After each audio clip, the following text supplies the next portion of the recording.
cold outside. It's cold inside.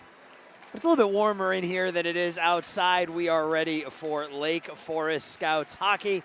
He's Mike Napolitano. I'm Aaron Shellen. And after a couple of weeks off, the Varsity Gold team gets back at it in an SHL matchup against the Carmel Corsairs. And Mike, an opportunity tonight maybe for the Scouts to get off this two-game schneid. Yeah, this Carmel Corsairs team has struggled as well this season, a little bit more so than the Scouts, and they only have a one-game losing streak as opposed to the Scouts who are on a two-game losing streak, but that one-game losing streak for Carmel was stunted by their only win of the season, 1-14, so it's been a little bit of a struggle. We heard that they were going to be a little short-handed tonight, Aaron. It doesn't look like that's the case necessarily, but should have a good matchup here. Yep, Carmel comes in 1-14, as you mentioned, Mike. Lake Forest comes in at 11-8. The last time we saw the Scouts was in that non-conference game here on the 26th. That was the Pucks and Palms event where they took on BGHW, and they lost that game 4-1. And then we last SHL game for the Scouts was, I think, about a week or so before that against Glenbrook North. And in fact, they'll take on the Spartans tomorrow night right here, so we'll be back for that one as well. But got to get through this one tonight, as it will be the Scouts and the Carmel Corsairs. Good opportunity to get back in the win column. Yep. Each team, the Scouts have got 4 regular season home games left.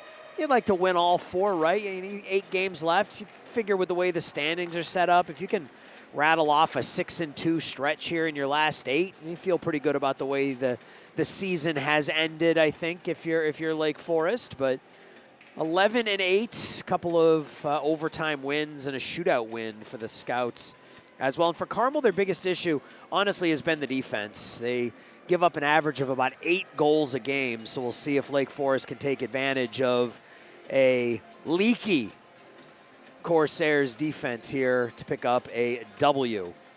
Corsairs in that bright yellow that you saw with the black striping, almost looking like your Boston Bruins there. That's right. Aaron, or maybe a outdoor Winter Classic version of the Penguins. And what we really admired as we saw them walk into the arena tonight is the Scouts in their throwback uniforms to celebrate the 50th anniversary of Lake Forest Scouts hockey. So you'll get them in those throwback. We forgot to mention that. We're talking about ivory. We're trying to figure out, the color scheme. It's more of like a, I don't know, like a beach sand brown. Yeah, you know? I like it. Nonetheless. Yeah, me too. With the dark blue and then the gold stripes.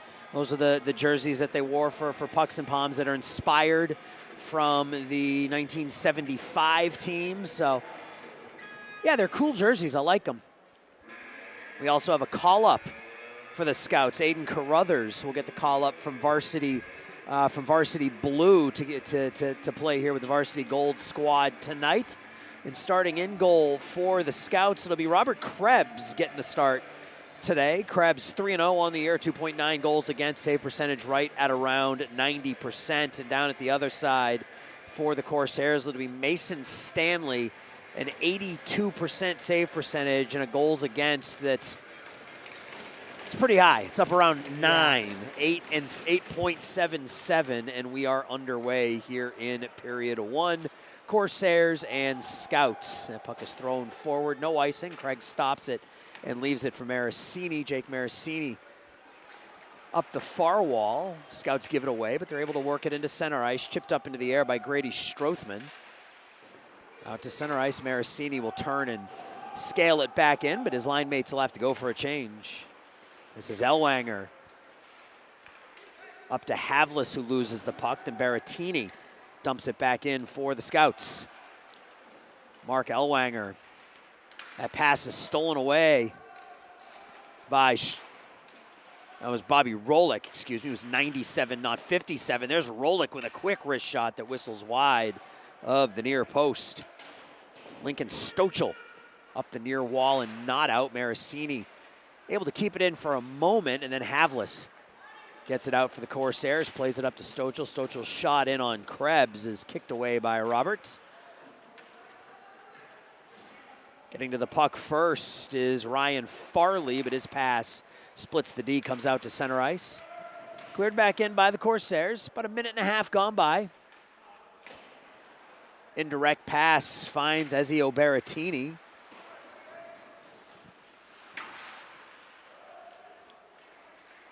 Now Torelli loses the puck. James Altunia not able to play it out, and Justinian Marr. And the puck breaks through Krebs. It's a shot and a score by Ryan Farley. And I think the scouts are saying that that puck went under the side of the net. And the officials are looking at the goalpost here, and you see all the scouts players tucking their stick underneath the net.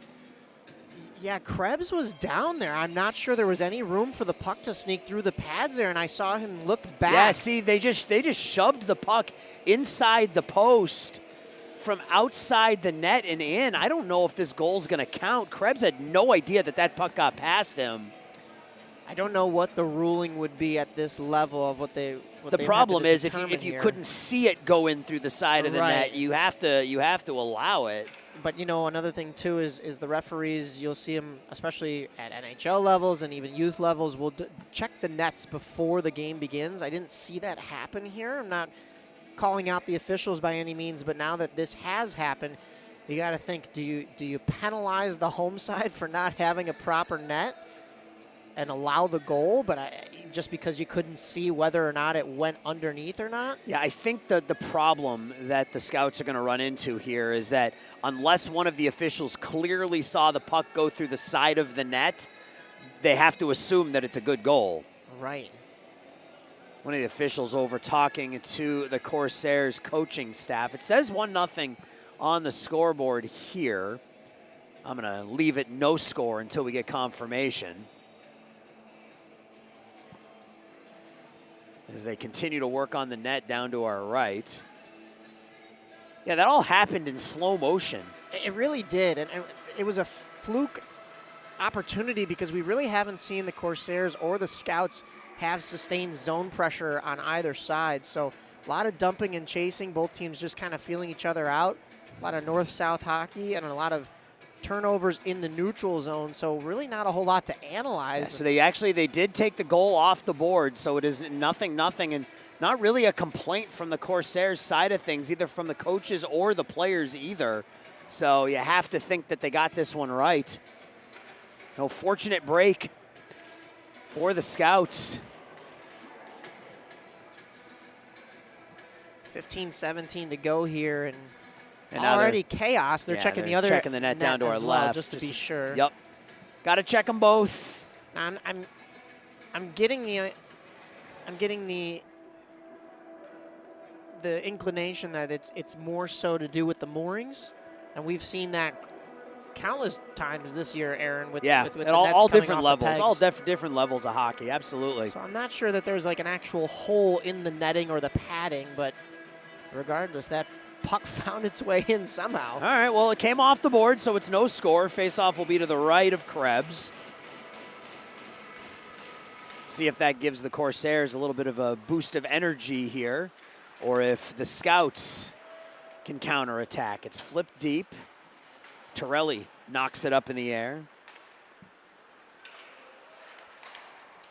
Up forward now to Catalano, trying to cut through. Esplin leaves the puck behind, and now out the other way with it is Farley.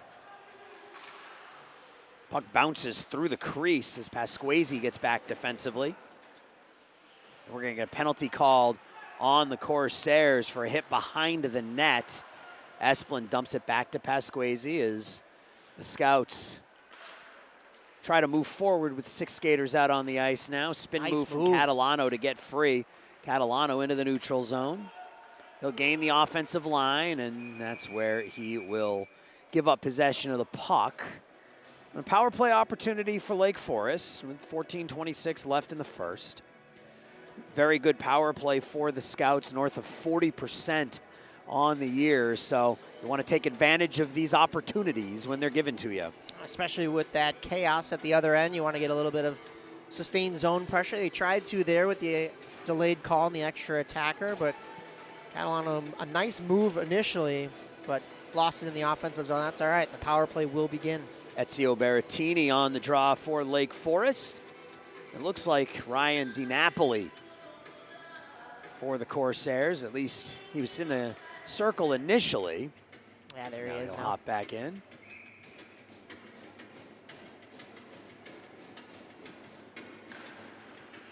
Draws one by the Corsairs, but it's knocked away by the Scouts at the far point by Marasini. Does a nice job taking the puck away and keeping it in. Now Esplin loses the puck. Kept in again. Catalano near point, can't handle the hot pass. That one go deep.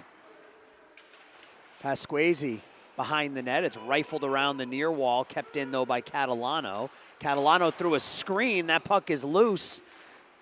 Berrettini not able to play the puck, but Catalano has it. He'll fire the wrist shot, and it's a nice glove save made by Mason Stanley through a screen. Not to take anything away from the home side here in the Scouts, but Corsairs had 3 great opportunities to clear the zone and quite frankly whiffed on all of them. So the Scouts continue to pepper them in the offensive zone here. And if the Scouts can take advantage of it, this power play is going to be a short one and a successful one. Puck is cleared out by the Corsairs, and Jake Marasini will have to go play it back behind his own net. Marasini leaves it for Catalano.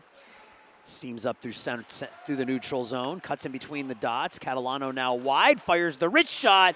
Berrettini almost tipped that puck back in on the far side. Berrettini now in the near corner with it, turns onto his forehand. Throws it back to the point, but Catalano had gone for a change. So now the Scouts have to start over in their own zone. Pass underneath the stick of Savage. Rolick tips it forward. Savage, cross ice Berrettini. Berrettini tries the indirect pass for Marasini. Marasini races for the puck. Hacked at by Kristen Leiston. Nelson keeps it in at the point. Fired off the boards, but kept in by Strothman.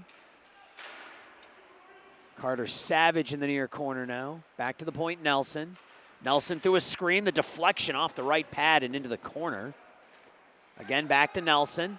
Nelson whiffs on that wrist shot, and that'll come out to center ice. Strothman back to Nelson, and the power play is up. Good power play by the Scouts. Couldn't finish, but you get 5 or 6 clean shots on goal on a power play. You feel pretty good about that, even if you can't put it in the back of the net. Yeah, and we talked about how these two teams haven't really had any sustained zone pressure, so the Scouts learning how to get that power play set up in the zone is going to help them 5-on-5 hockey as well. Puck is punched up in the air, and making the basket catch is Robert Krebs with 12:02 left in the first period. Still no score. We saw a couple of tips in front on that power play opportunity. You saw the one redirect right in front off the stick, but even Berrettini had the one go off of his skate. So bodies are in front of the net. That's what you want to do. Get in the goalie's sight lines. Eventually something will find its way through.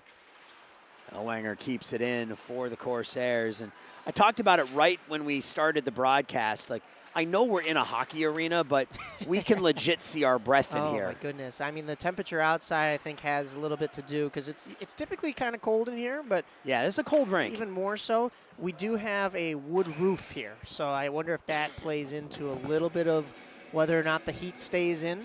Yeah, just up and out, probably. Puck is iced by the Scouts. 11:38 left in the first. We'll be right back here tomorrow.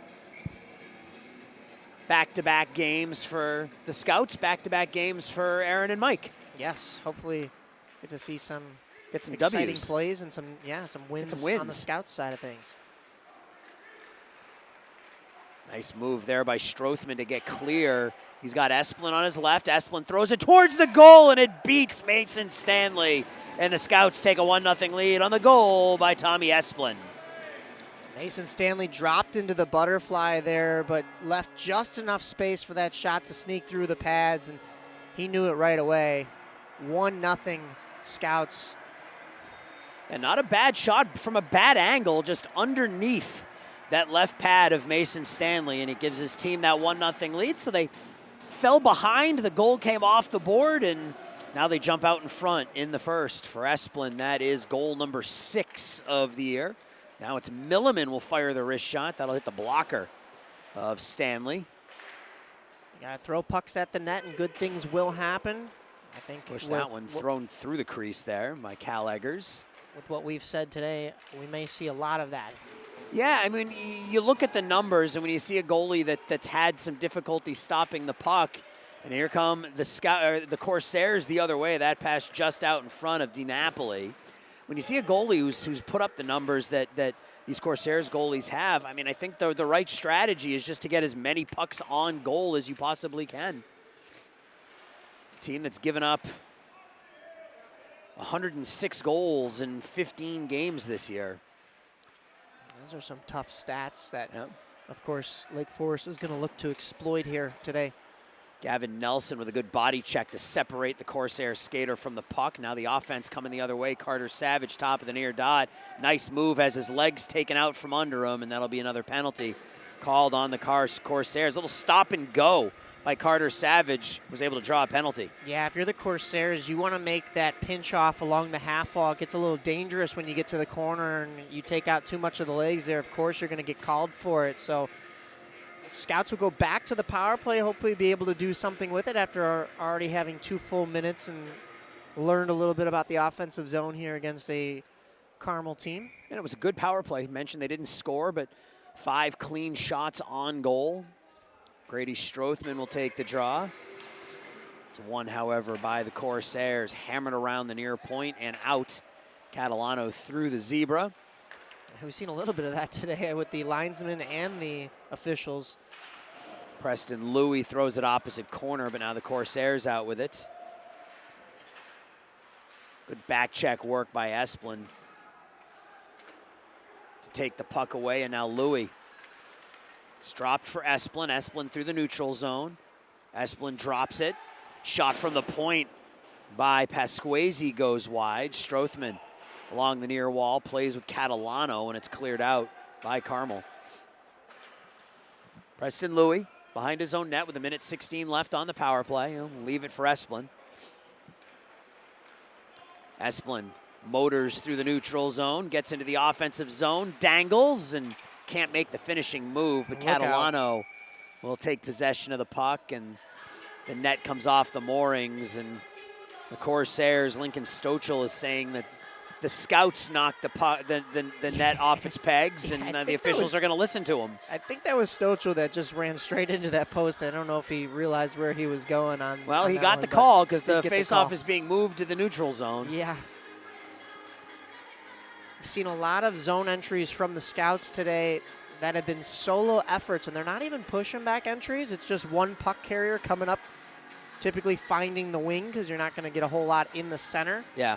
If the Corsairs can identify that, it might be a little bit tougher for this Scouts team, but so far it has been working to at least get a puck deep. Now you look to also set up in the offensive zone as well. Tommy Esplin has had no trouble getting into the attacking zone with the puck on his stick.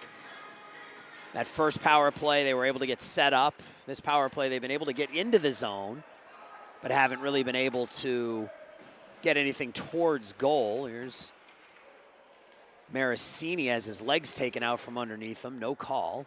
48 seconds left.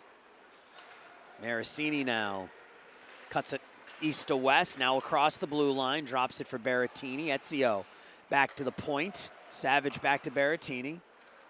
He switches places with Savage. Savage, far half wall. Throws it around to the near side. Gavin Nelson drops it for Rolick. Rolick behind the net, Maricini, back to Rolick. Rolick scrapes it along the wall. It gets underneath Nelson and out to center ice.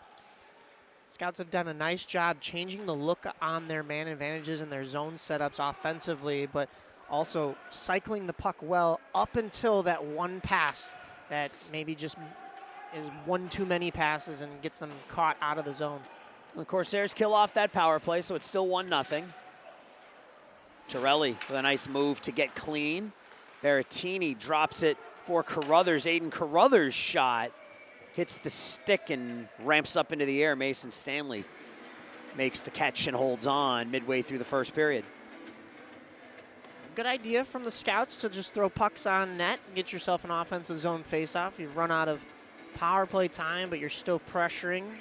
It doesn't always have to be on the power play. You tire out a couple of skaters for the Corsairs, they get stuck out there, and you can still make something happen. Eggers out there with Altunian and Carruthers, and a big hit at the blue line thrown by Luke Pasquesi, and that was huge because that was a 2-on-1 coming the other way, and Pasquesi eliminated one of the two. And there's Pasquesi again as he runs through Justinian Marr, shot over the crossbar.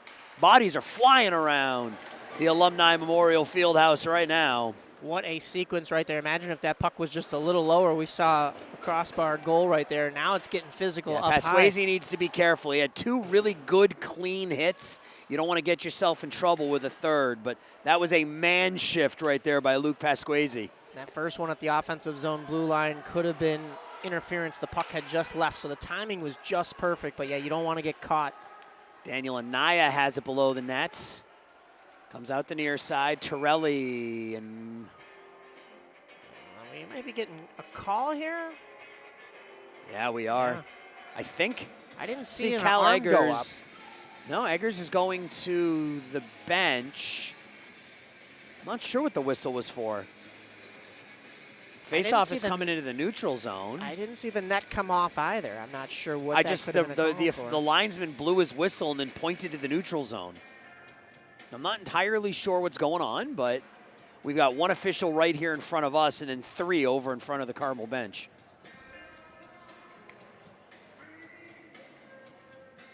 Yeah, they're talking with that Carmel coach right there. Seems to be a little agitated. Yeah, I think he wanted a call on some of the contact down here in the Corsairs defensive end just a minute ago. Could be. That's the first of the real heavy physicality we've seen in this game. It just went from 0 to 100 right there. Braden Moran up to center ice. Now the Corsairs throw it into the near corner. Gavin Nelson shovels it around on the backhand. Anaya gives it away, but more good back check work by Tommy Esplin. Puck's not cleared out, though. Corsairs keep it in, and now Esplin overskates the puck a little, but gets it back, gains the red line, dumps it in, and he did not gain the red line. Apparently, he was behind the red line when he backhanded that puck in, so it'll be an icing on Lake Forest with 6.5 left in the first period. I thought he did have the red line there, but yeah, it's not where you are. It's where your puck. It's where your stick is when you extend on the follow through. Right. And it looked like on the follow through that his backhand was across the red line, but the opinions that matter disagree. It's thrown against the back wall. Louis. Rolick tries to hit Berrettini. Milliman keeps it in along the far half. Back to the point. The hammer by Louis goes wide. Maricini, wrist shot from the near point. Fought off by Stanley. Berrettini takes it here. Tries to go cross corner to Maricini. Maricini just throws it deep. Rolick down there, gets some help from Berrettini. Good wall battle here between these two sides. Berrettini double teamed in the corner. Milliman comes over and helps. Maricini with a shot from the points, and that goes just over the crossbar. Rolick was out in front, and the Corsairs will ice it. The Scouts really have been attacking this Corsairs defense from the point so far in this first period, specifically this near point. We've seen a lot of that from the point, Aaron, and what has been leading to that is the good board work down low. Unfortunately, the Scouts haven't really been able to pry a couple of pucks off the boards, but they're winning board battles. The one down in the corner by us, there were 3 Corsairs to the 2 Scouts, and they still managed to get that back to the point. Torelli uses his body to keep it in. His shot was going to go wide. It was blockered away. Aiden Carruthers in the corner takes the puck away. Carruthers tries to stick handle out in front. Altunian's shot he got that off. Steered away by Stanley. Altunian got all of that from the slot. Good defense there by Torelli. As Carruthers gets bumped into by Arley. Pasquesi backhands it around. Torelli. Little indirect self pass. Altunian on the right side of the red line dumps it in. Pasquesi makes the smart move to not pinch. Puck is deflected in. And Luke will play it in the corner. Pasquesi up the wall. Altunian through to Eggers. Eggers tries to drive the net, and it's knocked down there by Marr. Kept in at the point, shot through. Doesn't make it through. Eggers not able to get his stick on it. Then it'll come out to center ice where it's played by Gavin Nelson. Nelson to Esplin. Back out to center ice. Nelson clears it in. Caden Stolle goes D to D, and that's just thrown to center ice. Nelson clears it right back in. Scouts have to touch up again. We're down to 4 minutes left in the first. Out with it now is Stolle. He's into center ice. Whiffs on the initial pass. It does come in as Alexander Brous tries the centering pass. There was nobody home. Now Esplin 1-on-3 cuts to his right. The shot in and out of the glove of Mason Stanley, and eventually Stanley's able to get the mid on it for a whistle and a face-off. Good work there from Esplin to cut instead of north, south, east, west.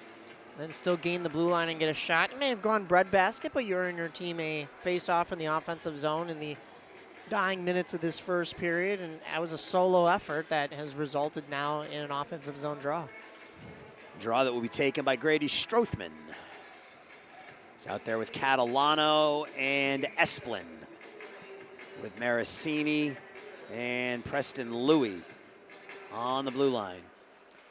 Draws one by the Scouts. The shot by Esplin doesn't make it through. Maricini tries to drag. He can't. Cross-ice pass there. Too far out in front of Havlis.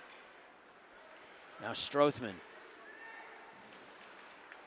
pushes it forward for Catalano. Catalano has it knocked away. Ellwanger, the puck comes out into the right in between the dots, and not able to play it cleanly was Carter Savage. Pass hits a skate.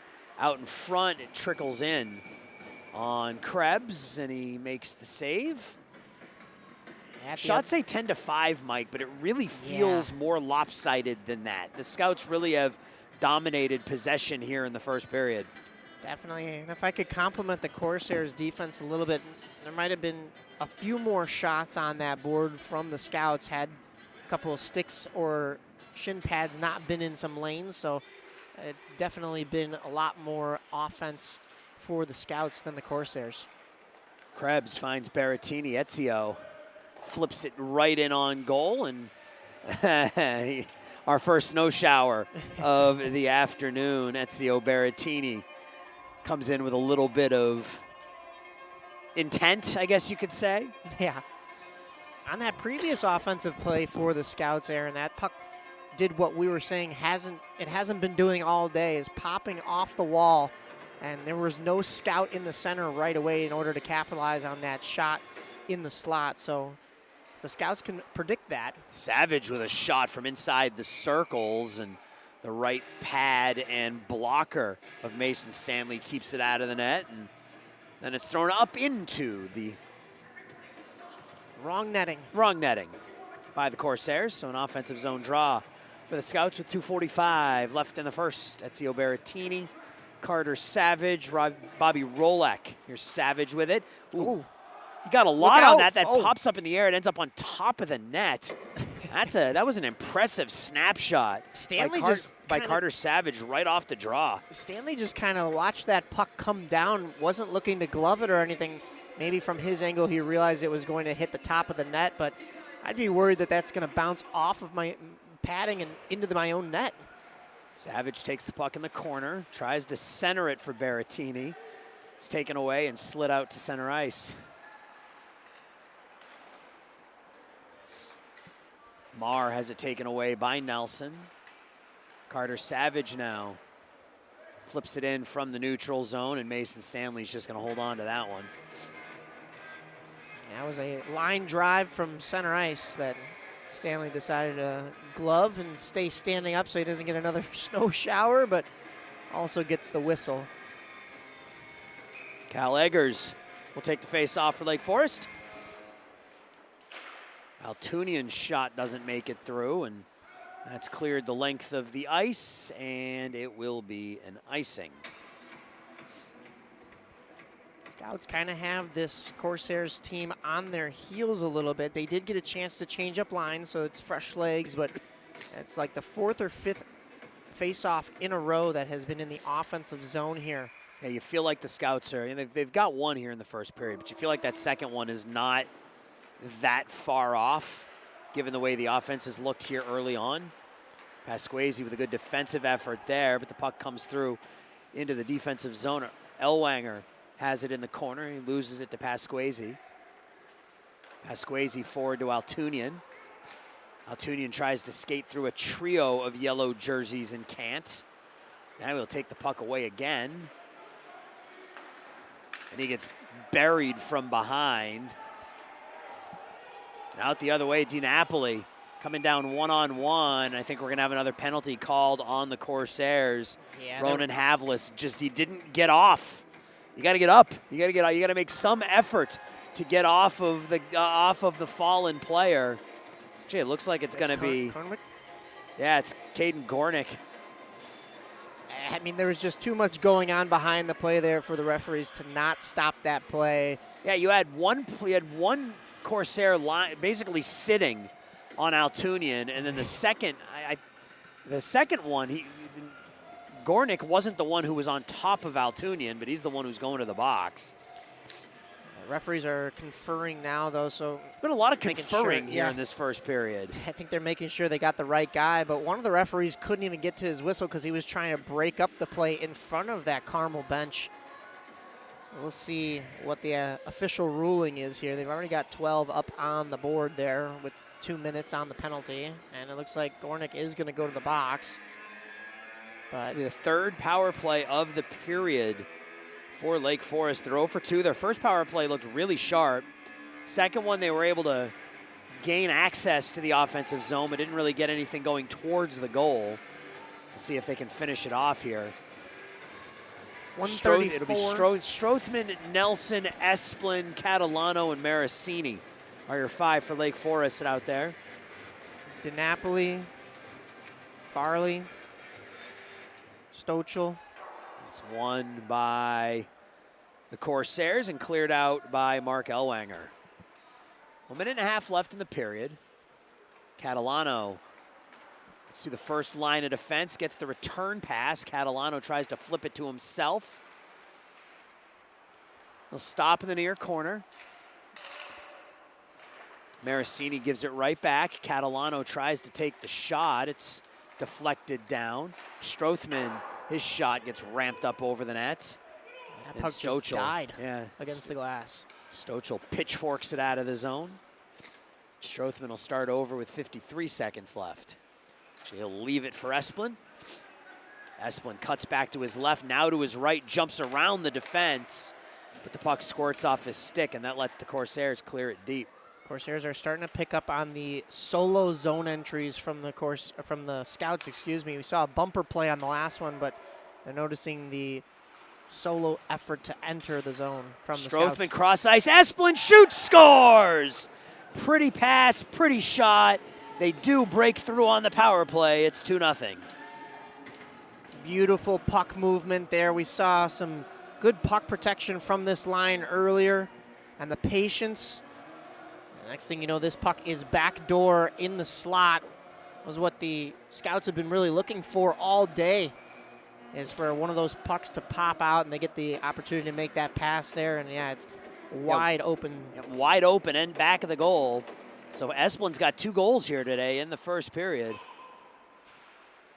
Goals 6 and 7 for Tommy Esplin. So far, 2-0. Louis gets knocked down. Marasini plays the puck with 10 seconds. He'll clear it to the opposite blue line.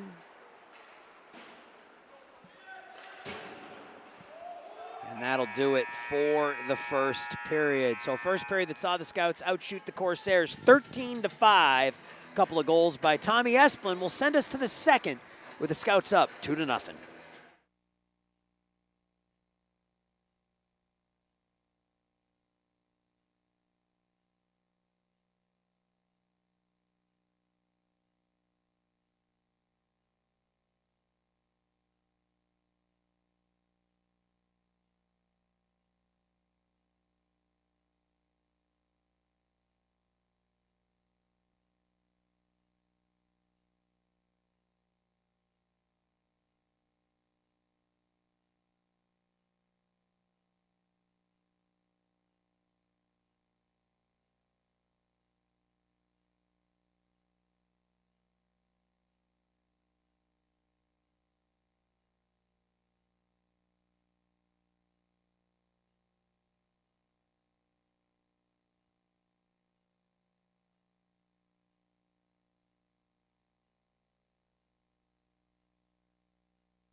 Second period about to get started here at the Alumni Memorial Fieldhouse, the campus of Lake Forest College. He's Mike Napolitano, I'm Aaron Schellen, and the Scouts, behind a couple of goals from Tommy Esplin, have a 2-0 lead after one.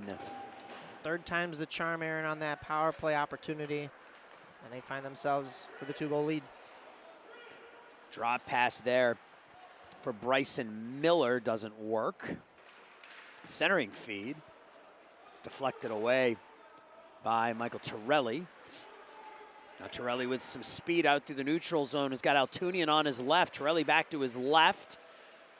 Has his stick lifted. Now Altunian gets down there with Torelli to help him. Torelli will come out of the corner with the puck. Has to turn around to get onto his forehand, and that lets the Corsairs take over offensively. Stochel's shot, I think, hits a body and goes into the opposite corner. Centering feed, that shot doesn't make it in. Good defensive work by Pasquesi again. That one catches Eggers, doesn't make it through. The centering feed, Stochel tried the back heel kick. Yeah. It goes wide. First consistent pressure of any kind, really, by the Corsairs in the first minute of that second period. Nothing really clean on goal, but buzzing, you could say.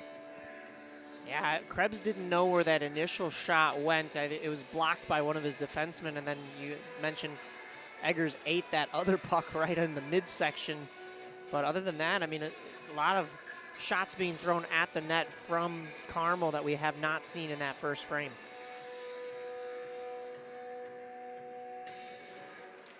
Draws one by Lake Forest. Nelson on his second attempt gets it out to center ice. Leiston, touch pass to Napoli. DiNapoli tries the hard backhand pass across the ice, but that goes nowhere. Now the Scouts the other way. Catalano, his shot in and out of the glove of Stanley. Anaya from his backside. It's dumped in deep by Catalano. Aggressive forecheck behind the net by Catalano. Strothman takes the puck away and keeps it in the zone. Cross ice pass, Catalano. Catalano tried to just tuck it through the 5-hole there. You can see, Mike, he wasn't trying anything hard there. He was just hoping the goalie would pull his legs and he could tuck it 5-hole. Sometimes if you get that patience, that will make the goaltender overthink things and try to stay with you when really you're just standing still and you can open up that 5-hole. We saw a goal go through the wickets on the Corsairs in that first period. So looking to exploit some of those weaknesses maybe from Stanley that we've already seen. Louis keeps it in at the far points. Maricini dumps it in. Gornick up and out. Maricini will have to play it back in the neutral zone, and Berrettini will have to tag up. That'll let Caden Gornick start the attack as aerial pass misses everything, and we got the lineman saying it was deflected, and the official down in front of us calling icing, and the two of them are coming together to talk about it. We may have this face-off in the neutral zone instead just because of that disagreement. I'm not sure.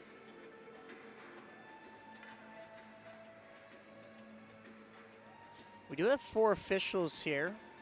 We saw for the most part it's been a 3-man conversation, whether it's been at one of the benches or in front of the penalty boxes.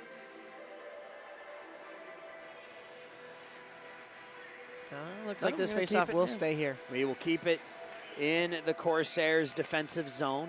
Ezio Berrettini out there with Rolick. Berrettini wins it. Louis, nice feed, kept in at the point by Marasini. Marasini's shot. Oh, that puck comes through. It's tucked in, but the whistle blows. I think that was too quick of a whistle right there. That puck was break. Still loose. Yeah, tough break for the Scouts as that shot by Berrettini broke through, and on the back door, it was Carter Savage, I think, who drove it home, but the whistle had blown. So now each team has had a goal whistled off. Yeah, on that same netting, too. So we're back to even now. Draws one by the Corsairs. Steaming forward is Louis to control the puck. Louis out in front to Rolick, and Rolick with a quick one-time wrist shot that's gobbled up by Mason Stanley. That was a good low to high effort. You had Louis taking the defenseman with him and then just throwing that right out in front for a grade A opportunity for this Scouts team. We got a little bit of confusion going on in that crease from Stanley, so might as well keep that going. Excuse me, draws one by Carmel. Justinian Marr, his pass is knocked down. Eggers. Carruthers not able to keep it in, now the other way. DiNapoli.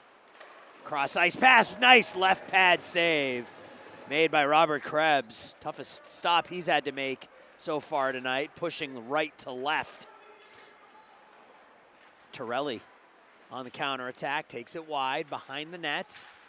Back to the point. Pasquesi with the bomb dents the end boards. Marr to DiNapoli, who is going for the change. Pasquesi. Torelli looking for Eggers, but too far out in front of him. It's tipped, however, by Stolly. Pasquesi dumps it in. Scouts have to change. They're still offsides. As that second period, you've got the period of the long change here, but also your benches are in the offensive zone, so gotta be careful when you're offsides like that. Strothman to his left, gets into the attacking zone, stops along the far half wall. Esplin with 2 goals already. Back to the point, Pasquesi. Pasquesi's wrist shot blockered away by Mason Stanley. Strothman, there's nobody down low, so gives the puck away, gets it back though. Pat tries to pass it to himself, does. Out in front, that shot, I don't think it made it through on Stanley. I think it hit a body out in front. Esplin was looking for his third. Nelson with the steal there. He's back into the attacking zone. He stops the far half wall. That puck's going to be iced by Carmel. 12:20 left in the second period.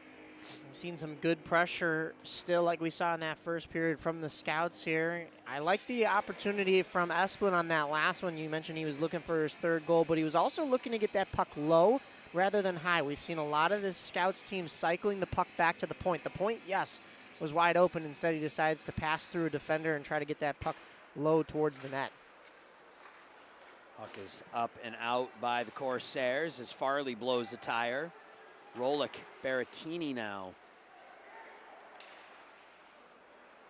Pass through Anaya. Ezio tries to walk forward with it, and Carter Savage is able to dump it in and expect to see an offsides arm there, but I didn't get one.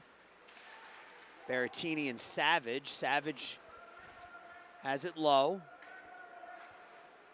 Back to the point, Nelson. And Puck got caught in a snowbank in front of the Scouts bench. There's about 2 or 3 inches of snow built up down there in front of their bench. Yeah, we should get a ice resurfacing after this period, but they're going to have to go another almost 12 minutes with that mound of snow in front. A little bit in front of that Corsairs side, but we've been mostly playing this period along the boards in this offensive zone, so a lot going on in front of the Scouts bench. Eggers wins the draw back to Louis. Preston Louis throws it around into the near corner.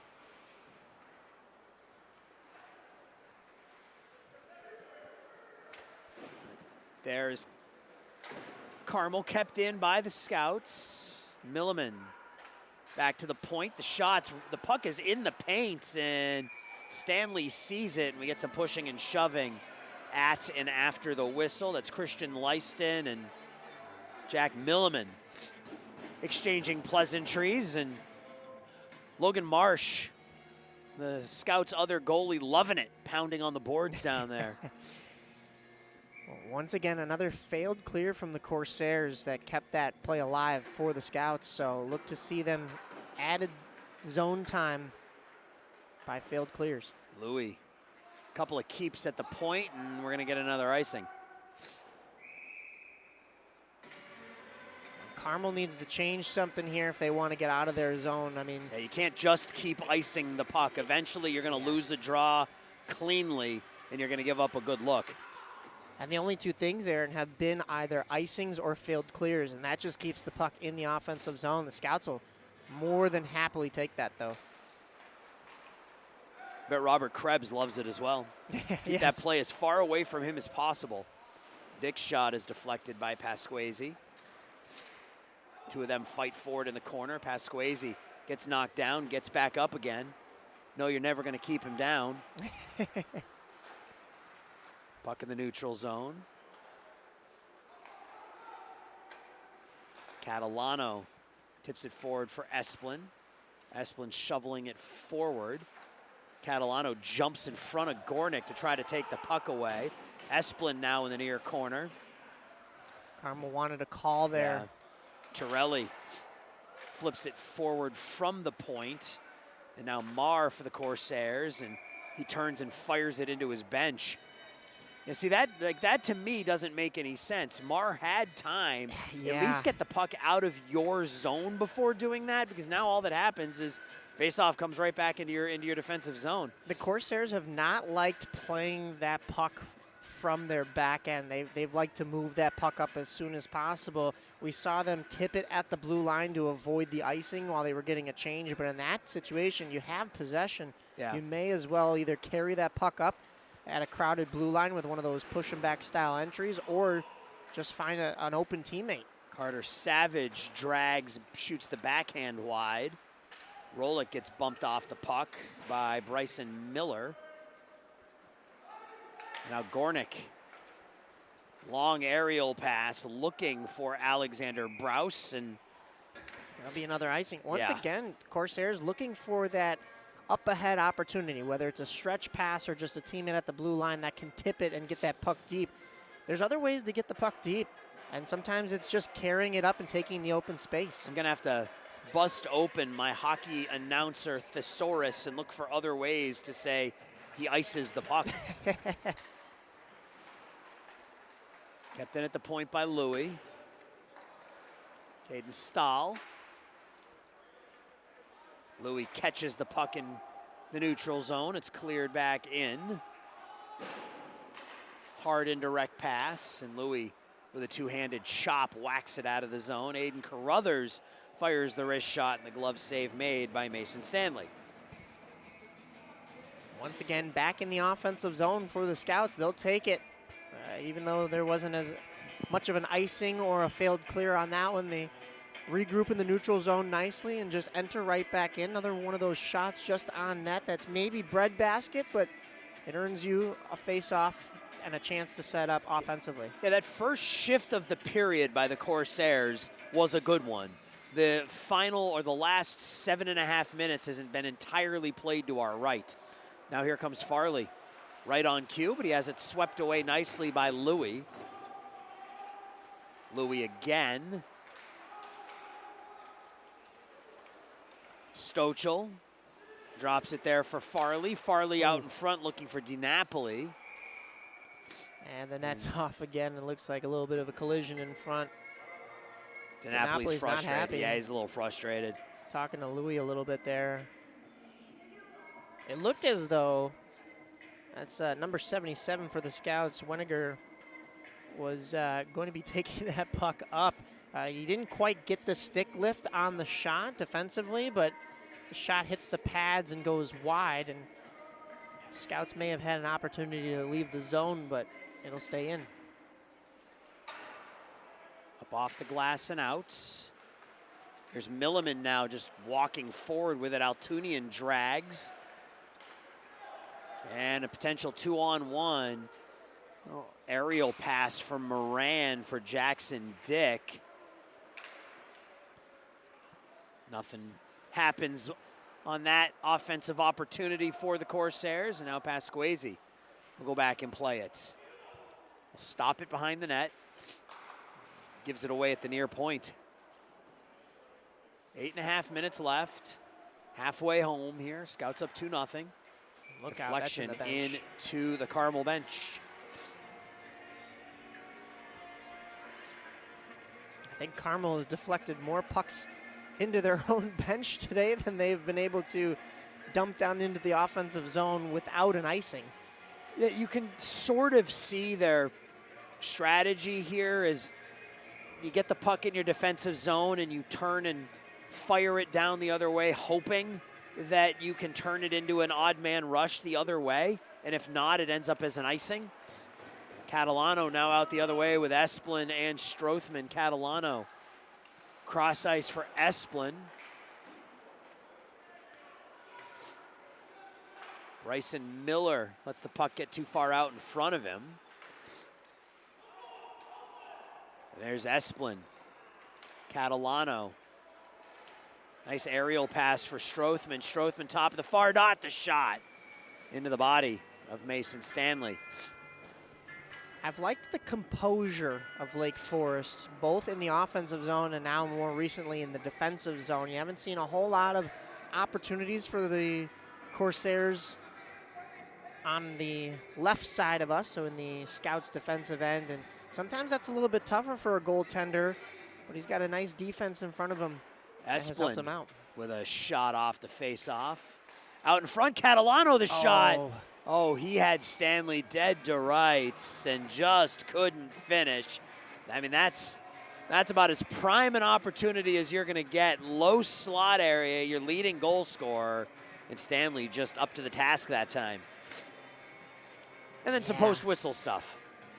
Yeah, Catalano just, I don't know if he didn't get enough lift on that one, but you mentioned Stanley down in the butterfly position. That one, it looked like it just kind of got shot into his glove. So, but that composure leads into the offensive zone too, as the Corsairs have just been allowing a lot of movement here and not a lot of goals. So the Scouts are just Esplin, look Catalano. out. Catalano shoots, and Stanley makes another save, and then Strothman knocks down Caden Gornick. Gornick gets up and says what's what, but it's 2 right now, but it feels like 3 is not that far off.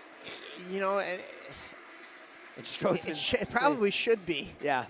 Strothman and Gornick both going to the penalty box here for matching minors, but I think your leading goal scorer, Michael Catalano's got 10 goals on the year. Out in front, nobody within 5 feet of him twice. You think he's going to get at least one of those. I don't think you're going to get a better chance than that. Maybe you get a couple of lucky bounces within the game, but you know, I've praised the composure, but if you're the Scouts, you don't want composure. You want high intensity. You want to just find the back of the net one more time here to just kind of pad that lead and be a little bit more comfortable.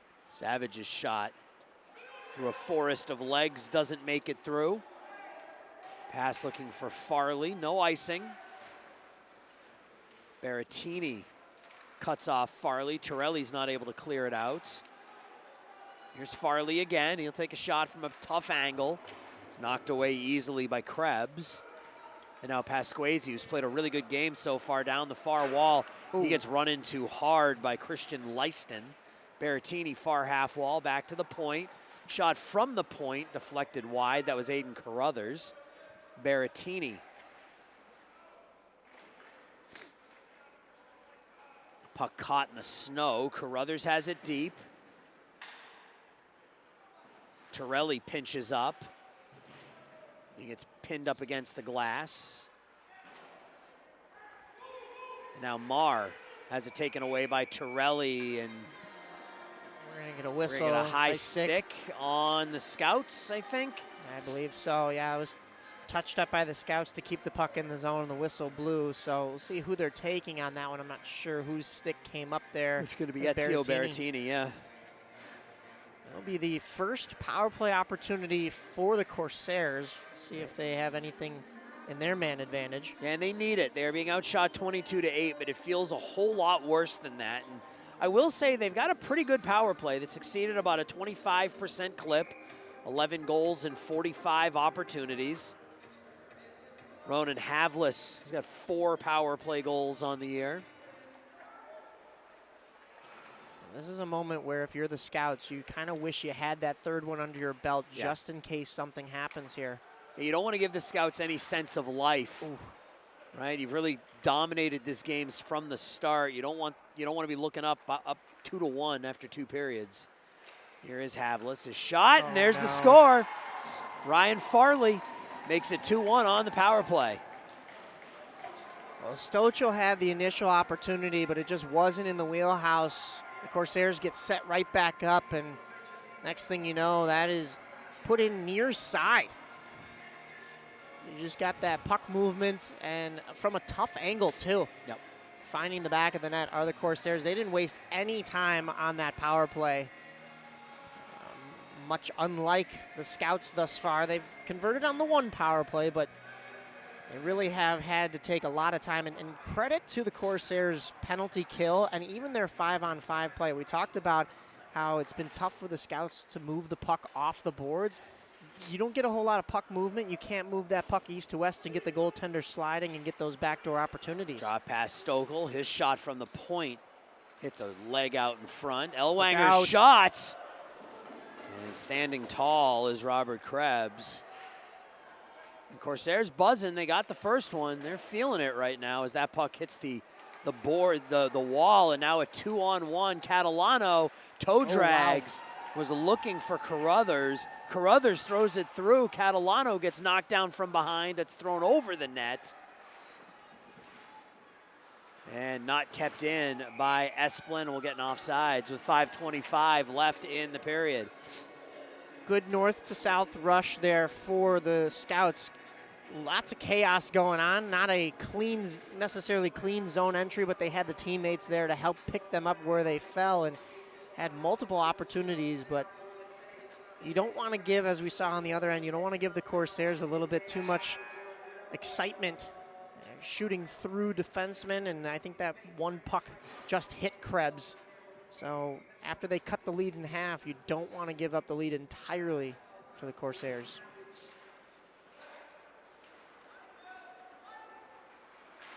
I mean, for about 80% of this second period, the Corsairs were about as far away from potting a goal as you could possibly imagine. They were trapped in their defensive zone for a good 6 or 7 in-game minutes. Yes.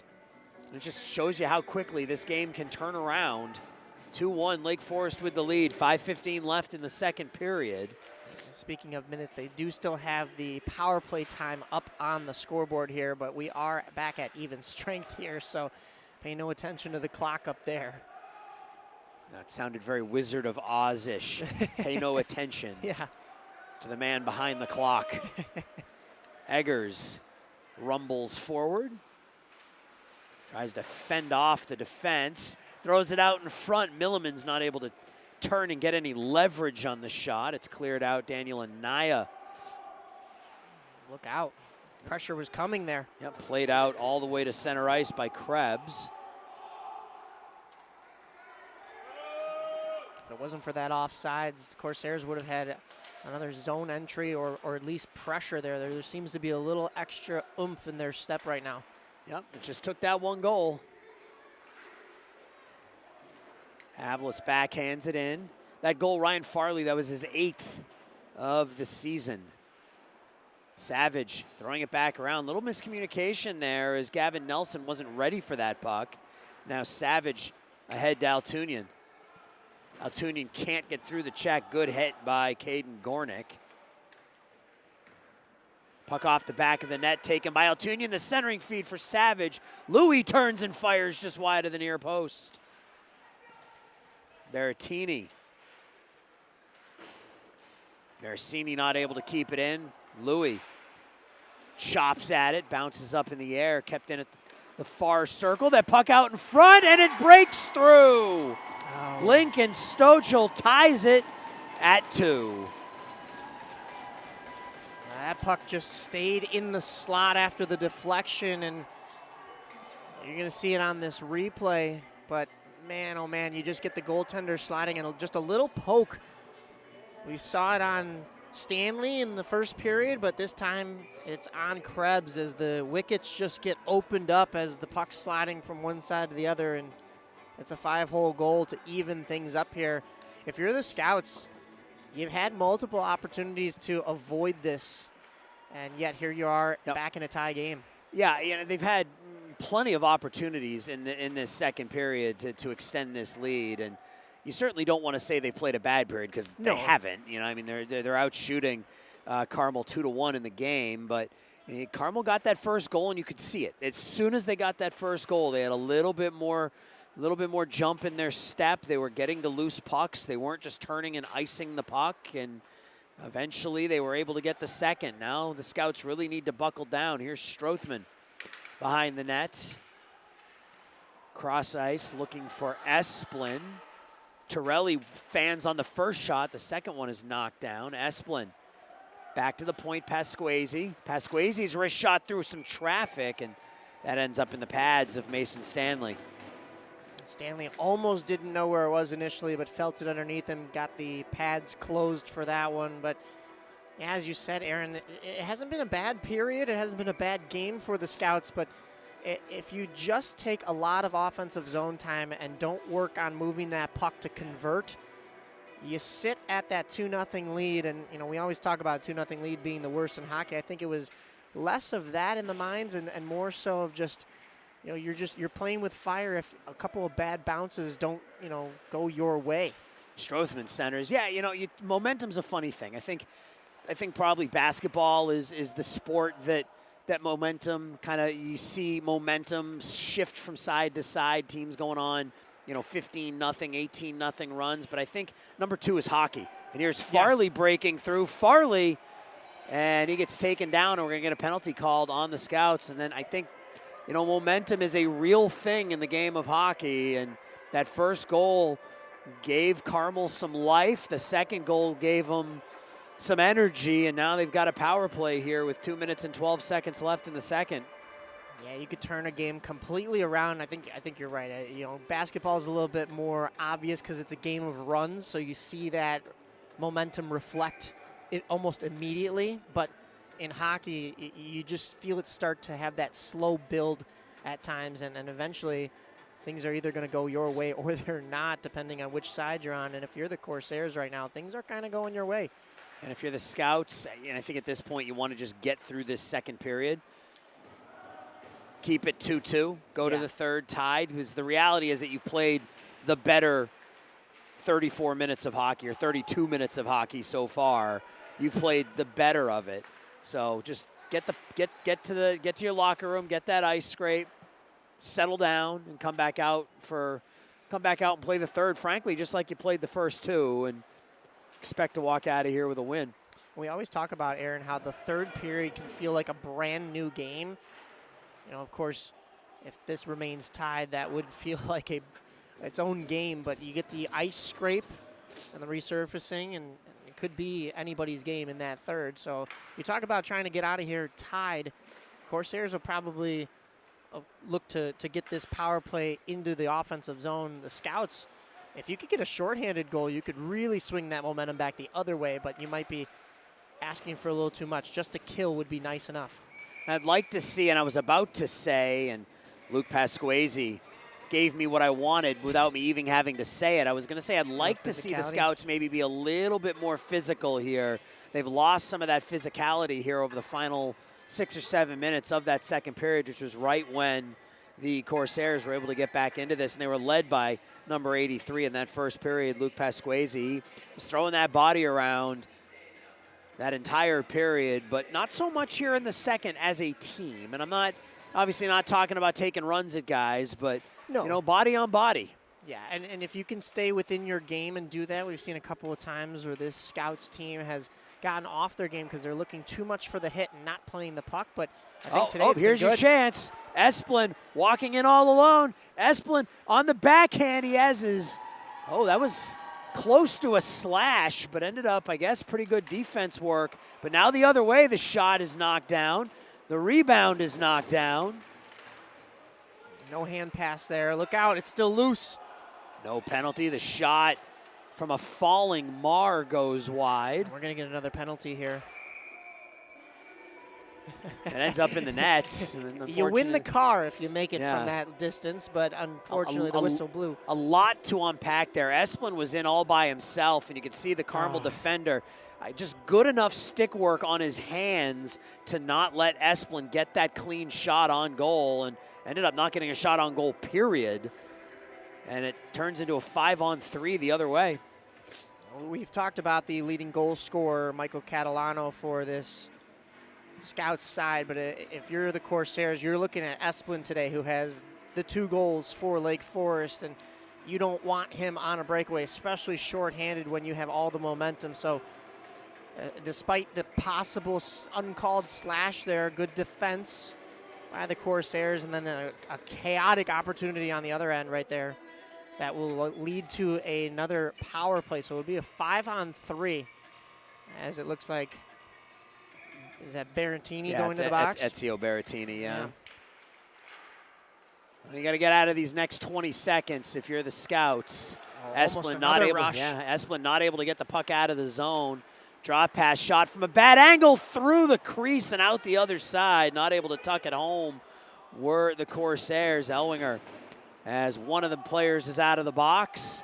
Down to 3 seconds. That puck is lifted the length of the ice, and what was a very promising start to that second period for the Scouts. They were up 2-0 on a pair of goals by Tommy Esplin. Will send us to the third period in a battle. It is Scouts 2, Corsairs 2. Mike and I are going to step aside for the ice scrape, and we'll be back for the third period here from Alumni Memorial Fieldhouse.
Welcome back to Alumni Memorial Fieldhouse. Mike Napolitano and Aaron Schellen. And we got an unexpected tight game here. It's 2-2 through 2 periods. Carmel came in 1-14 on the year, but they got down 2-0. They scored a goal and got some life. A second goal on the power play, and it's tied at 2. Ryan Farley, Lincoln Stochel for the Corsairs, while for Lake Forest it was a pair of goals for Tommy Esplin. We ended that second period, Aaron, kind of talking about how this is a brand new game, but the power play time that carries over for Carmel makes it feel like you're still kind of on the defensive and you've got to be on your toes a little bit more if you're the Scouts. Why is there an icing? Yeah, I'm not sure there. The official got it wrong. I think it's got to be a center ice face-off, right? Yeah, there's going to be a huddle between all 4 officials this time. Puck was, even if it wasn't tipped, it made it the Scouts are shorthanded right now. Yeah. There's a tough whistle right there, but yeah, if you're Lake Forest here, Mike, you get through this next minute 11 and then play with the same intensity that you played the first 2 periods and you should be okay. This is a Carmel team that gives up over 8 goals a game. Puck is cleared in, down to a minute left on the power play.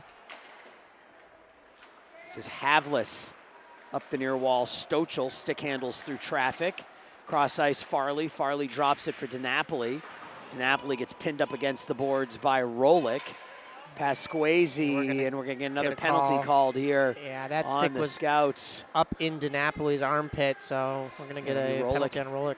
Yep, so much for getting through that power play and moving on. They're going to have to play 5-on-3 again for another 40 seconds. And this is not what you want as the Lake Forest Scouts. Not at all. I mean, you just killed off, I think it was a much shorter 5-on-3, but you're going to get a timeout called? You know what? I had it in my head that if you're the Scouts, maybe you want to call a timeout, but I believe this is Carmel that's calling the timeout here to really draw up a play on one of their best opportunities here. You have a huge opportunity to not only take the lead, but if you can score in the next 40 seconds, you're still on power play time. But I think this actually is going to benefit the Scouts more than the Corsairs here calling that timeout, because Scouts need to regroup a little bit. You're just taking another tough penalty, and you've got to get through these next 2 minutes intact if you want any chance to swing momentum back your way. And momentum is the key. The first, 31 minutes or so of gameplay was 100% Lake Forest Scouts, and then about a 5-minute window there for Carmel was all they needed to get a couple of goals. They were being outshot at one point, 22-8. It's now 24-13. And the Corsairs have turned things around a little bit. It's also a weird time to call a timeout because you just had that whole intermission, which you don't have in between the first and second period. Esplin wins the draw forward cleanly, and now he's one-on-one. Esplin takes the shot, and ooh, that one was ticketed top shelf. Nice glove save by Mason Stanley. Esplin looking for the Hattie. We saw Esplin score the first 2, and we saw him get a breakaway shorthanded 5-on-4, but 5-on-3, taking it in solo is definitely interesting, and we're going to get an offensive zone draw here, 5-on-3. Yeah, he won that faceoff forward, which you don't usually see, especially shorthanded like that. And good stick handling. Elwanger the shot, and down the other side, a glove save, this time made by Robert Krebs as Mark Elwanger split the defense, got a hard backhand off. He was in a good position to still get that backhand off, like you said, because he was switching from his forehand to his backhand. Is a good thing by Krebs to keep with him glove wide. Esplin smartly clears it opposite corner, down to 10 seconds on the first penalty. That'll be Ezio Berrettini coming out of the box. Here's Havlis. Drops it back to Farley, cross ice. One touch pass, Stochel. Berrettini is back out. Actually, they sent Strothman out. DiNapoli behind the net. Farley loses his balance, picks it back up, gives it to Havlis. Havlis back to Farley, tries that deflection, sort of just reaching that right arm out, and it's deflected up into the screen. So far, so good if you're the Scouts. And, you know, a lot of times, if you get a 5-on-3 and you're able to kill it, you talk about that momentum flip. That is one of those things that can flip momentum back to your side if you can kill off a 5-on-3. You know, if you can kill off a major penalty, if you can kill off a 5-on-3, those are all things that can. DiNapoli is down. That puck stung him. The puck is loose. DiNapoli is back to his feet. Pasquesi is able to turn and clear it the length of the ice. DiNapoli's not putting any weight at all on that right foot. Yeah, Carter Savage from the blue line. A wicked wrist shot, the right shoulder save made by Mason Stanley. That caught Stanley off guard. And DiNapoli still. I think he took that off the. I think they took that off the instep of his right foot. Yeah, it was his own teammate's shot. Otherwise, that would have probably been the best look the Corsairs had on the power play. Look out! There's a tip though. And Jackson Dick tips it wide. Farley. Cross ice, Gornick. His shot goes wide. I don't think Krebs saw that one as it went by. Down to 8 seconds left. Carter Savage will turn and whack it the length of the ice, and the Scouts have killed off this 2-man advantage. Now it's time to get back to some 5-on-5 and really just dominate possession like you did for the first almost 2 full periods. That'll be an icing, and that'll be a good start. You get that offensive zone draw. Well, the Scouts are no longer shorthanded out on the ice, but they are kind of shorthanded, Aaron, as we were noticing from the roster, that you're missing your top goal scorer, Nate Robbins, a couple other Steven Valenti, a couple other Jack players Rancourt, missing a couple from players tonight. who have played in large chunks of the season for the Scouts, not in tonight's lineup. Could be factoring into why this is still a tied game and struggling to find that extra offense, but there's Nelson a shot. from the point, and Stanley finds that one. He's been impressive with his glove today. Maybe try going blocker side. We've seen 5-hole from both goaltenders be exploited, so maybe blocker side or 5-hole if you get the goaltender sliding. Anaya keeps it in, falls down, and then it ends up being cleared out. Catalano gives it away to Dick, his shot, and we got dueling glove hands here in this third period. Robert Krebs and Mason Stanley both throwing the leather around in the third period. Yeah, both proving don't go glove side. Yeah. It's not going to be an option. Draw to the right of Krebs, who stopped 14 out of 16.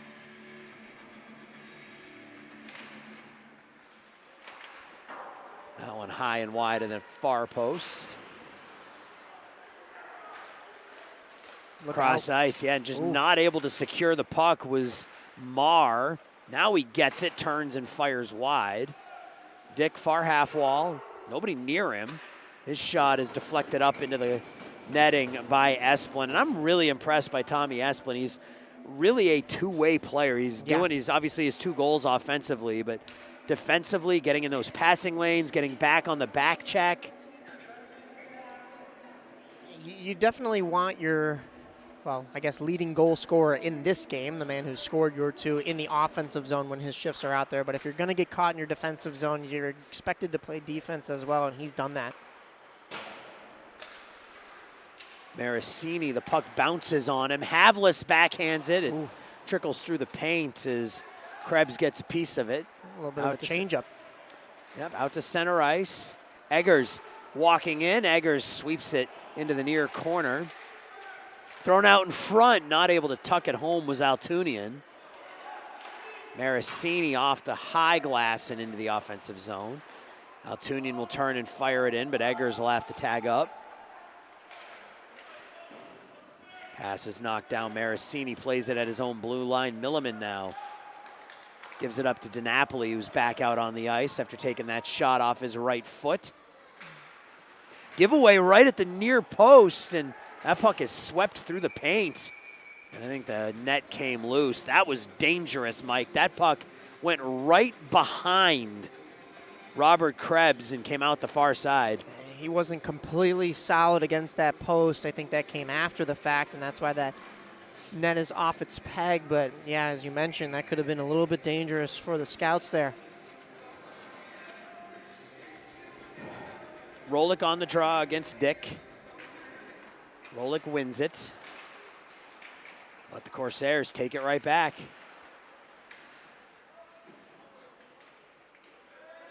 Two to a side in that far corner. Hear the sticks banging against the end boards. It's dug out by Carmel. Back to the point, Leiston. His shot knocked down in front. And now Savage. Carter top of the near dot, and the puck rolled on him. He was trying to shoot off of that off foot. Out to center ice. Into the offensive zone, Caden Stahl. He has it low. Throws it out front. Farley, Havlis. Backhand wide. Nelson will pick it up for the Scouts and take his time up through center ice with 11:15 left. Nelson into the attacking zone. Fires the headhunter that goes over the crossbar. Nice keep at the far point by Torelli.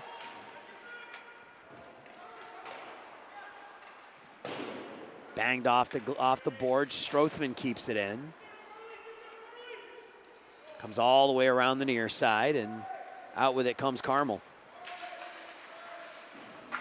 Good hip check by Nelson to take down Stahl.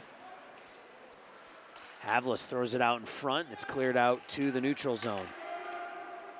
Carmel's getting a defensive, Scouts are getting a defensive change right there.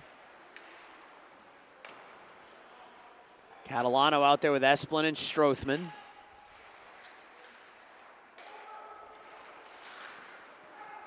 Kept in at the point and then bounced out to the neutral zone. Strothman on the counterattack, overskates the puck, gets it back.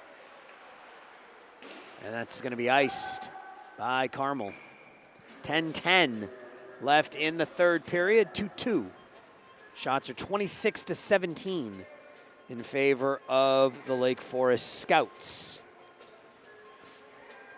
We haven't seen a whole lot of zone pressure from the Scouts. A little bit of living to fight another day, dumping it down so that they can get changes either offensively or defensively. You don't want to get too many icings, though. You'll turn into the Corsairs here. Maricini whacks it off the boards just to get it deep. Milliman comes to help. Milliman does a nice job keeping it in. Ellwanger off the opposite boards. Nice outlet pass to Dick. Dick gets hit hard by Louis. Louis is admiring his hit. You got to go play the puck. Yeah, it stays in. Allows Carmel to keep it in the zone. And that ends up in the glove of Robert Krebs. It was a nice hit by Preston Louis. I don't know if maybe he didn't know where the puck was, but make your hit, go play the puck. Yeah, 9:37. That puck came right to the blue line. Maybe he thought it did leave the zone, but no, that was kept in. So an offensive zone draw for the Corsairs. It's one cleanly by Carmel. DiNapoli tries to tuck far post as he skates behind the net. Ellwanger throws it deep. Stochel behind the net to Napoli. What do we got? I heard a whistle. Yeah, we got a whistle here. I don't believe the net is off again, but they're going to go check it. I guess maybe it did come off a little bit. I didn't think that that came off too much. I'm wondering if Krebs maybe just got his skate into one of the pegs there. Ezio Berrettini against Ronan Havlis on this faceoff. It's one back to the point. Gornick, his shot gets knocked down. Berrettini tries to throw it forward for Carruthers, but pass is taken away. Now Berrettini comes right back. Berrettini just throws it in on goal, and Stanley covers it up, but it'll be an offensive zone faceoff for the Scouts with 9:03 left to go in the third period. Been a lot of shooting from the Scouts on this near side by us, by the camera, and I was mentioning it before, shooting off your opposite foot just because you're maybe on the off wing or you're on the outside. It's won a couple of faceoffs, but you really got to work that puck to the center. Torelli keeps it in for the moment, and now the other way comes Carmel. Torelli hits the back of the net. Esplin, little backhand feed for Strothman, who works through a double team. Strothman gets into the offensive zone. Can't get around that last line of defense, and Stochel gets it out to DiNapoli. DiNapoli for Havlis, goes underneath his stick, and Ellwanger clears it in. Stopped there by Krebs. Torelli. Some impressive back check work by Stochel. Take the puck away from Torelli. Now Gornick. Catalano takes it away. Esplin. Defender falls down. Esplin shoots, and he goes just wide of the far post. He's had 2 or 3 opportunities for his third of the night. Eggers. That was probably the best one yet. Skating left, shooting right. Excuse me, and yeah, just missed that post right there. Altunian. Maricini. Throws it opposite corner. Rolick after it. Plays it, then loses it. Eggers tries to cycle it back the other way. Long indirect pass for Dick. Deflects up into the screen right in front of us. We've got a whistle and a face-off, 7:22 left. And hey, the Scouts have had their chances. They've had 2 or 3 breakaways. They've had Michael Catalano in the low slot by himself on multiple occasions.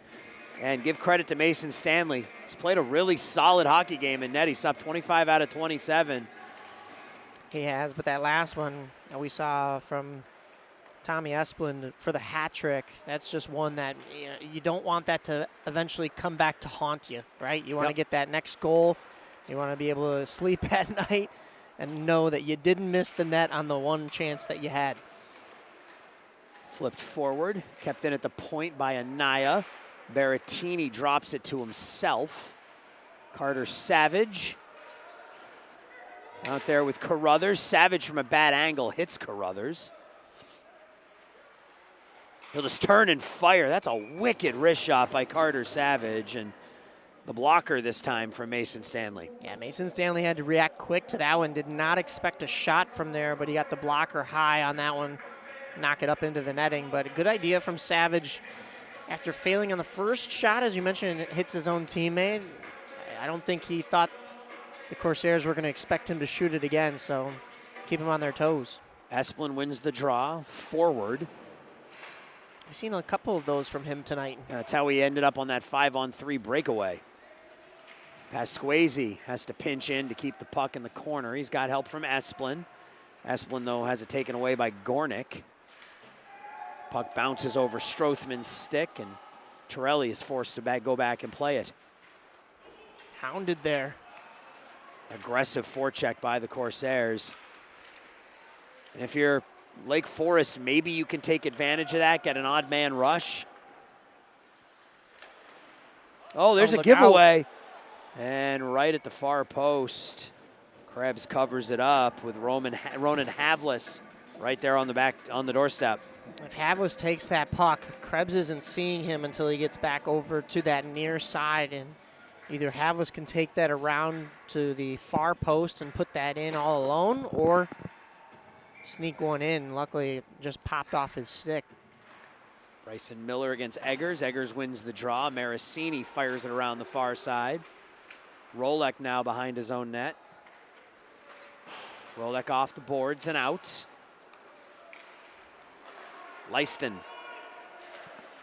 goes indirect. Preston Louis to Maricini. Jake Maricini up to Altunian. Altunian into the neutral zone. Drop there for Eggers, who overskates it a little. Eggers tries to center it for Rolek. Louis keeps it in. The shot hits a body in front. Up the boards and out to center ice. Louis turns on his forehand. Puck almost got away. Altunian just hits it down with his hand out of the defensive zone, and that becomes a hand pass the minute it clears the defensive zone. You can do that in your defensive zone, but that's it. Louis did a good job there. That puck was coming back to him. I've talked about the composure from this Scouts team thus far tonight. That one was one of the ones where you had a little less composure and you had to hurry up. He was able to head check and realize that he didn't have anybody to pass to, so tried to just throw it off the penalty box glass and back out, but only bought them a few seconds until the Corsairs took it right back the other way. That you can both rush and be under control. Right. Right. They aren't mutually exclusive. Just because you're rushing doesn't mean that you're not. Just because you're rushing doesn't mean you're not composed. And Louis was both in that instance. He was both composed and rushed. That puck deemed out of play as it hit up in the bench. I think it hit the padding right by the end of the bench, the red padding. Yeah. So we're under 5. No scoring so far here in the third.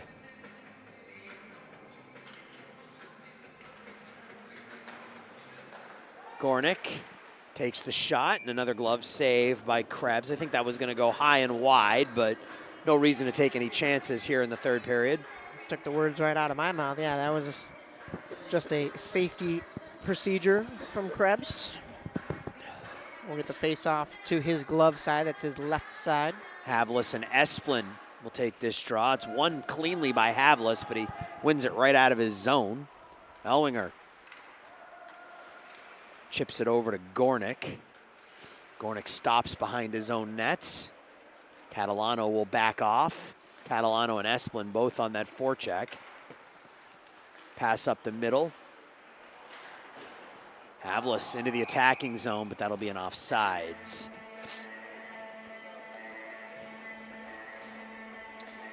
Corsairs have had a little bit of a push here as of late, but not really much to show for it.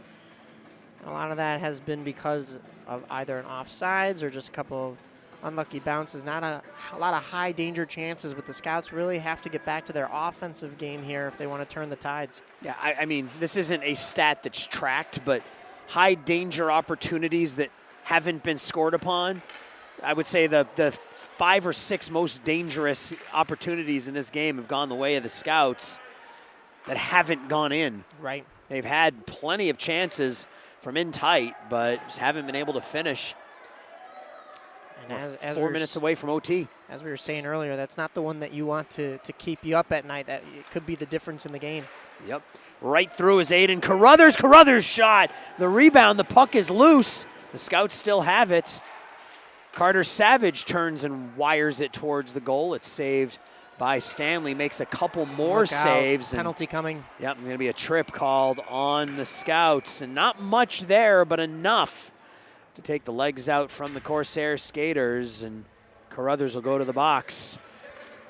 Yeah, as a Corsairs player coming out of the zone, you're just starting to pick up speed, and you're not really picking up your feet that much. I mean, you are starting to pick up your feet a little bit more, but that's where a stick in those skate lanes could really spell disaster, and unfortunately that'll spell out another penalty for the Scouts. Squazy tries to clear it out and can't. Kept in nicely by Elwinger. Stochel back to Elwinger at the point. Havlis near dot. Farley back to Havlis. Havlis holds. The deflection by DiNapoli is saved by Krebs. Pass Squazy. Puck bounces up in the air. It's fought for. Strothman one-on-one. Strothman has the puck on his forehand. He's not able to control it long enough to take the shot. Now he'll skate into the neutral zone, turn and fire it back in. Nicely done by Strothman to kill some additional time. 1:19 on the power play. Great puck protection there, and good idea to come back out into the neutral zone. Elwinger loses the puck to Savage, and that's banged out. Swept over to the far wall. Elwinger gets the puck out. Drop pass there. Stochel. Stochel misplays the puck. Maricini. I think that hit the referee right at the point, but it is eventually worked out by Lake Forest. Gornick into the offensive zone. Kept in right at the point. That's onside. That's whistled high and wide. Martha near point. Nelson runs into Farley, and it's a good deflection there by Carter Savage to get the puck out of the zone. And that previous attempt, Stanley had to come out and play because it was the shorthanded scouts that got into the zone first. Stochel fires the shot right into the body of Krebs, who will hold on with 19 seconds left on the power play, a minute 58 left to go in the third. Shots are 30-20 in favor of the Scouts. It's 2-2 on the scoreboard. For Carmel, it was Ryan Farley and Lincoln Stochel. And for the Scouts, Tommy Esplin twice. Backhanded in, sticked away. Off the boards, not out. Shot deflects and ramps up into the net. 11 seconds now. That road Esplin's sticking out. If you're the Scouts, I know you've had a couple of shorthanded attempts offensively, but you just want to kill these last 11 seconds. Don't take too many chances and try to go with under 2 minutes back even strength in the offensive zone. 5 seconds, and shot deflects into the corner. Strothman high in the air. Louis. Maricini with 90 seconds left. Up to Strothman, through Strothman into Catalano, and now Dick for the Corsairs. Miller surrounded by Scouts. Shot is deflected into the corner by Krebs. Stochel's shot hits a body out in front. The second shot hits a body out in front. And Strothman gets taken down, no call. And the puck is iced by the Scouts. It looks like Preston Louis might be a little bit worse for wear, as he was one of 2 or 3 shot blockers on that shift, and he's bending over at the waist right now as he makes his way over to the bench. I think he took it right in the gut. Not only shot blockers, but the shooters in some cases fell onto the Scouts' defense and caused a little bit of calamity in the low slot. Puck sitting right on the circle. No one wants it. It's won by the Scouts. Shoveled out by Nelson. Elwinger. Savage on the forecheck, 43 seconds left. Stochel. Nelson keeps it in. He does not keep it in, and Berrettini will play it. And see where they're going to put that draw. That could be an interesting one.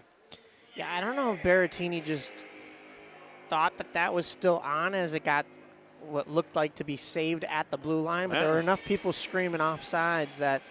Well, it's going back into the Scouts' defensive zone. This could be huge for the Corsairs. Yeah, not surprisingly, they go with Catalano, Strothman, and Esplin for this face-off. Esplin against Havlis. It's won cleanly by Esplin. Catalano looking for Strothman. It's cut off, though. 3 yellow jerseys right there. Down to 25 seconds left. Pasquesi back to play it. Catalano with 16 seconds comes out behind his own net. Cuts through the defense, loses the puck. Pasquesi has to wait. He'll throw it over the crossbar. Catalano, he'll lose the puck, and that'll do it for period number 3. So free hockey. I was just about to say, looks like we were going to get some free hockey. I said reading this, my mind today. I said this when we did the pucks and palms. The last game was an overtime game, if you remember. And technically, it's all free. It's all free anyway. Yeah, that's true. If you have YouTube and you're watching this game on the Lake Forest Hockey YouTube page, it's free anyway. This is just additional free hockey. Additional, yes. More, extra. Yes. What's better than free hockey? More free hockey. Right. And that's what this is. So 5-minute overtime period. It should be 3-on-3 here. If you're the Scouts, I mean, you've been shorthanded 5-on-3 a number of times tonight, so you should be kind of already comfortable doing such. But now it's going to be a game of possession. And Yeah, I think the Scouts have had the better of the possession earlier on in the game. We saw a little bit more of a push from the Corsairs once they started to tie things up. So it's going to really come down to who has the better puck movement in this overtime period.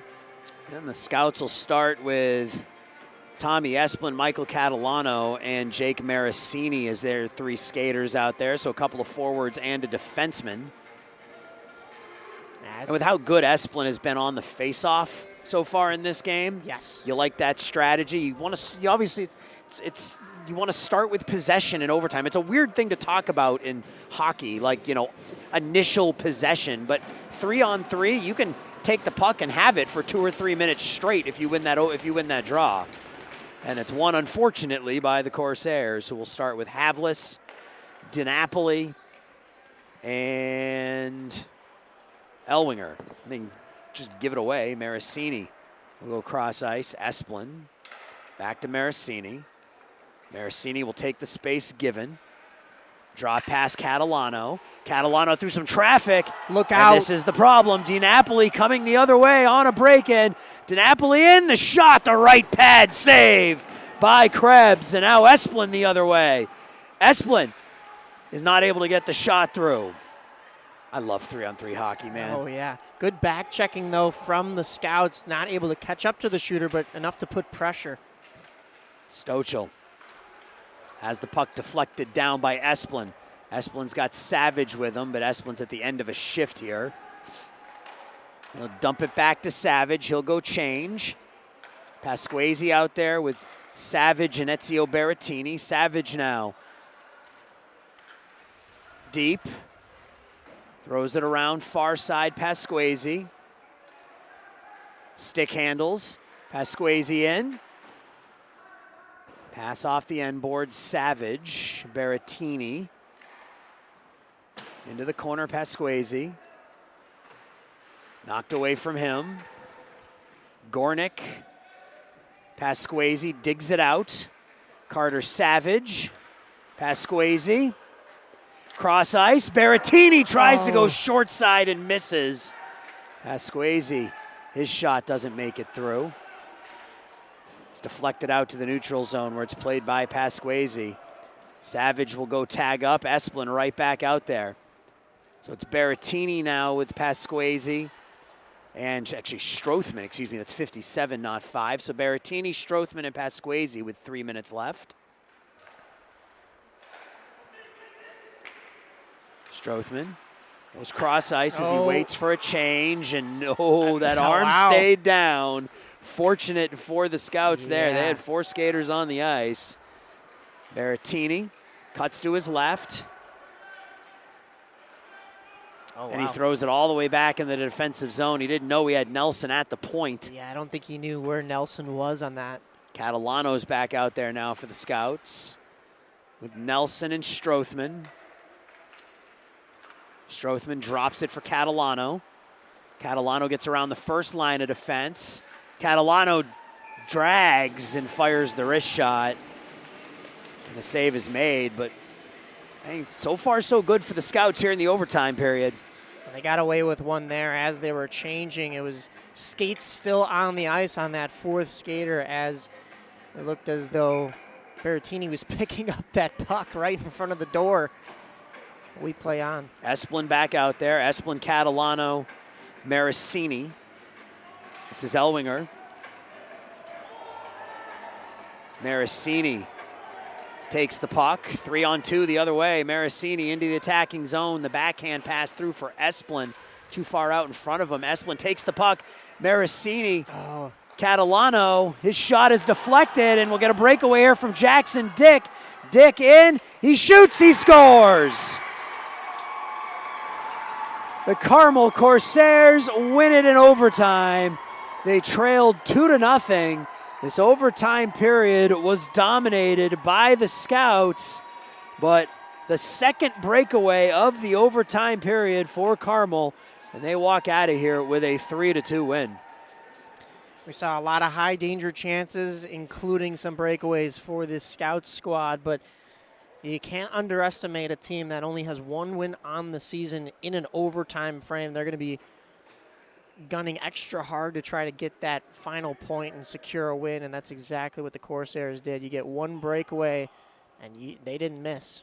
I think they have a hurt player down to our left who got hurt in the celebration, so we'll let them tend to the player and That's going to do it here from Alumni Memorial Fieldhouse. A tough loss for the Lake Forest Scouts. They were up 2-0, really dominating this game, but 3 consecutive goals by the Carmel Corsairs give them the 3-2 win. That'll do it. Mike and I will be back tomorrow night, 5:45 puck drop for the Lake Forest Scouts and Glenbrook North Spartans. We'll talk to you then. Take care, everybody.